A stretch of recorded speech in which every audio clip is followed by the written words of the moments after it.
The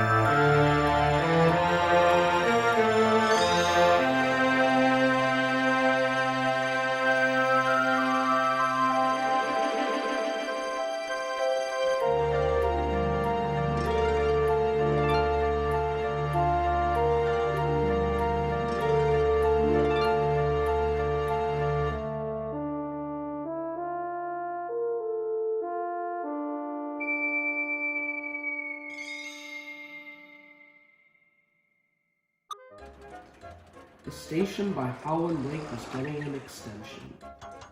The line was to cross over the rebuilt viaduct, pass an old cheese factory, and eventually loop back onto itself.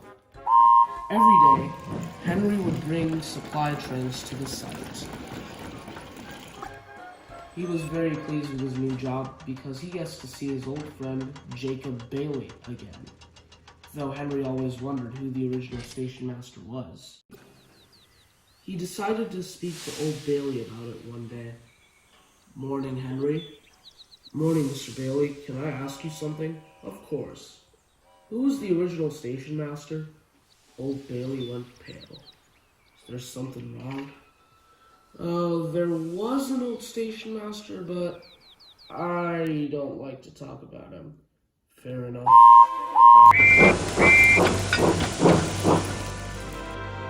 Later that day, Henry decided to speak to Edward. "Afternoon, Henry." "Hello, Edward. There's something I need to ask you." "Go ahead." "Who is the old Stationmaster of Howland Lake?" "Henry, the following story I'm about to tell you is 100% true." This was the story Edward told. The year was 1915, back when the Northwestern Railway was still new. There was a private line operating at the lake back then. It was run by an engine without a name, but everyone calls him Red Max. He loved working on the line and wouldn't want to work anywhere else.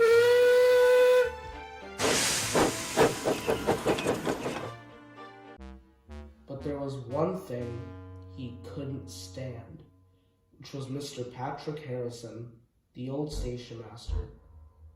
He ruled his station with an iron fist and would punish anyone harshly should they arrive late. One day, the manager came to see Red Max.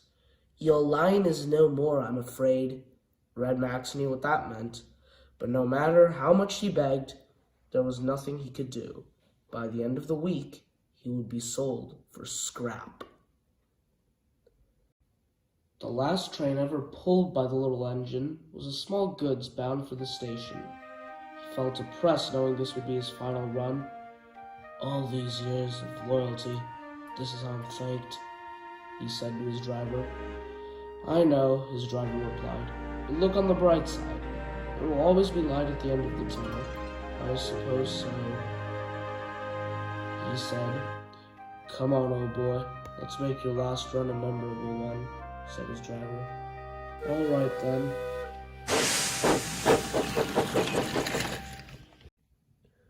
No one knows why, but Mr. Harrison decided to chase after Red Max and his crew and kill them because he thought they were escaping from scrap.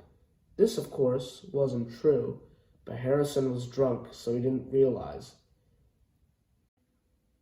He stopped his car on the level crossing and walked under the tracks with his gun. This, however, was a big mistake.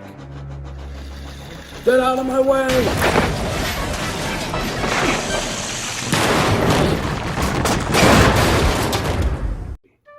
When the incident became known to the general public, the line was abandoned, leaving it to ruin. I'm sure you can guess the rest. Just then, Henry remembered something. When he first traveled on the old line in 1998, he remembered seeing a figure of a man. So was it Harrison's ghost I saw all those years ago? It's possible, but then again, lots of teenagers like to mess around in that area.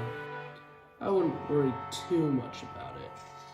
For the rest of the day, Henry remained eerily silent. The next day, Henry's driver came to see his engine. "Henry, we need to take a supply train to Howland Lake tonight." Ugh. Now I won't have enough sleep to pull the flying camper in the morning. You'll just have to put up with it, I'm afraid. Henry's nerves had become worse. Sorry, I was hungry.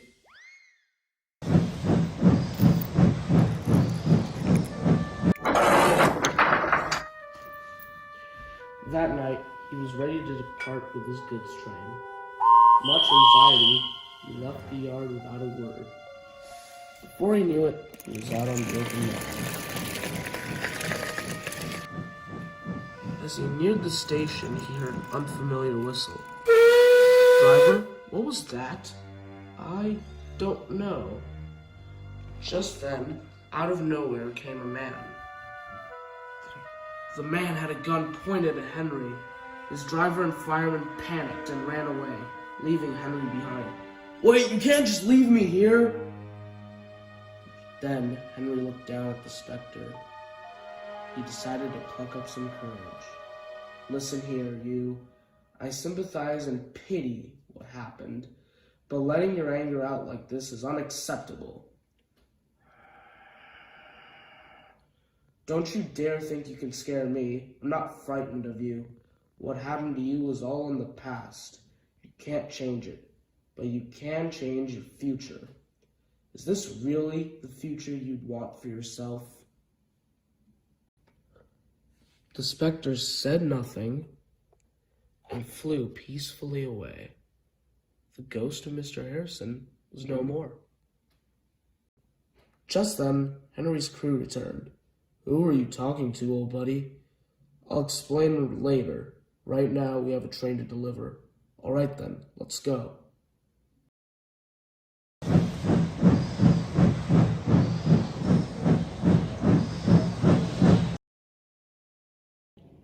Nowadays, whenever our number 3 has to take a train to the old station at night, he's no longer afraid, because there are no more sightings of Mr. Harrison. Henry's sure that the man is in a better place now. I wonder if he's right, don't you?